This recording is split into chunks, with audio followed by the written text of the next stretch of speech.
Babies back to back. Medical emergency or not? Yes, I think so.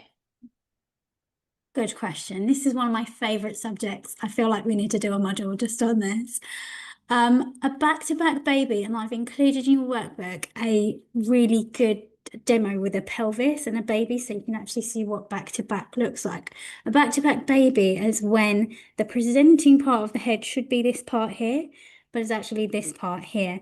And what can happen is, because it's a wider part of the head coming down onto the cervix, it's not putting enough gravity and enough pressure on the cervix to force it and cause it to expand and move out of the way.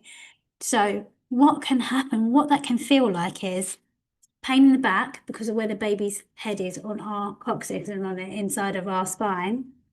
And then we start to realize that this labor is feeling very, very different. If we've had another labor and then we've got a back-to-back labor, totally different feeling. If you've never had a baby before and you get a back-to-back baby, you're feeling all of your sensations in your back. So if you do feel that, yes, it can go down a slippery slope because what can happen is because the gravity's not right on the cervix and the baby isn't turned quite right, it can be much more difficult for a baby to come out because they might turn their head or do something that makes it a little bit more complicated and a lot longer. That's the key. They're a lot longer for them to come out. Also, what you're not told about this is if your baby's back to back, you might still feel like you need to push, and yet nothing's happening.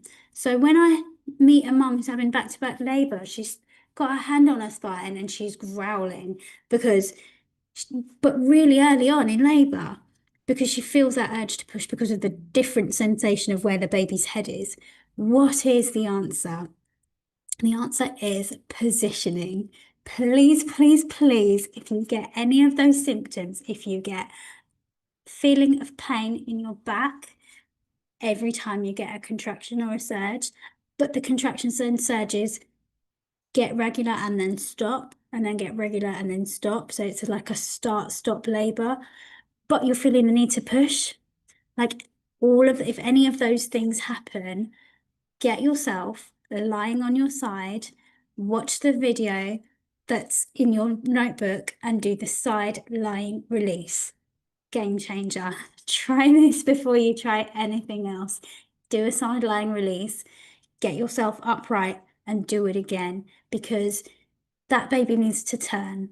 And when your baby's turned, it's an entirely different labour, and an emergency, or what could have been an emergency cesarean, can be changed trajectory into a very normal, unremarkable birth.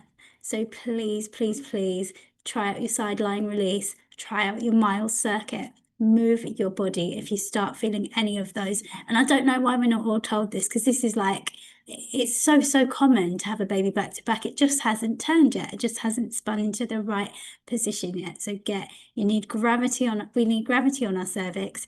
Again, this is more likely, this can happen if we're in the cascade of intervention and we've got the monitors on, baby might not have space to turn. So again, this can lead to back labour. And if we start feeling that again, and we're in a hospital and we're on the trace, get off the trace, get on your side, move around, and then you can go back on the trace if they want you to, but you can ask for time off. The best way to ask for time off of a trace is get yourself in the toilet. Take all of the bands off, get yourself on the toilet, upright forward. If you can't do a sideline release, sit on the toilet and give that baby space to move. So lean forward, give that baby space to turn their head.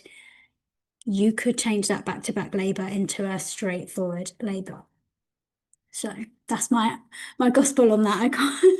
I have to share that one. Not enough space for your home birth, or not enough staff, sorry, for your home birth or birth centre. Medical emergency or not? No. What would you do?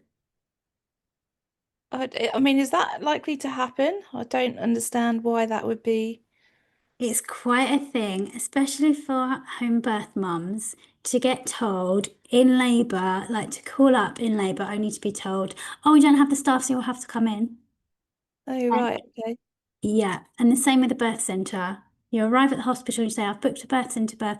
Our birth centre's closed today. Everyone's on labour ward. If you've got your mindset of where you want to give birth, can you imagine the kind of like Yeah.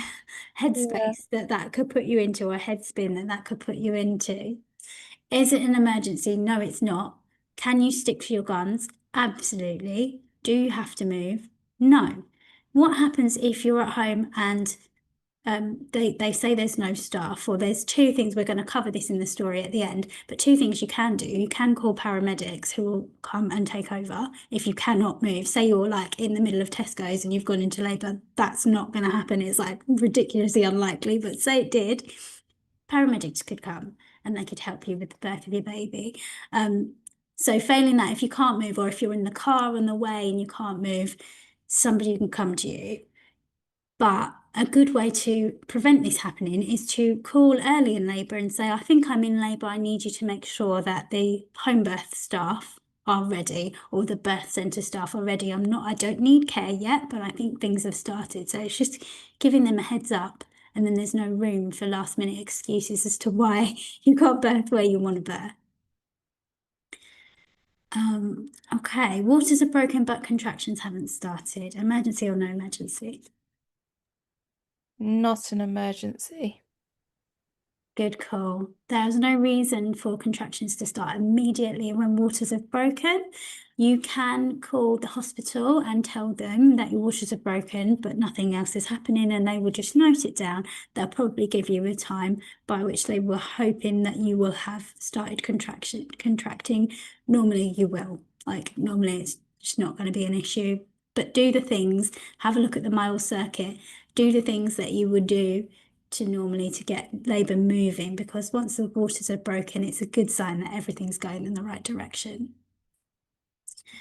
Baby, stop moving. Emergency.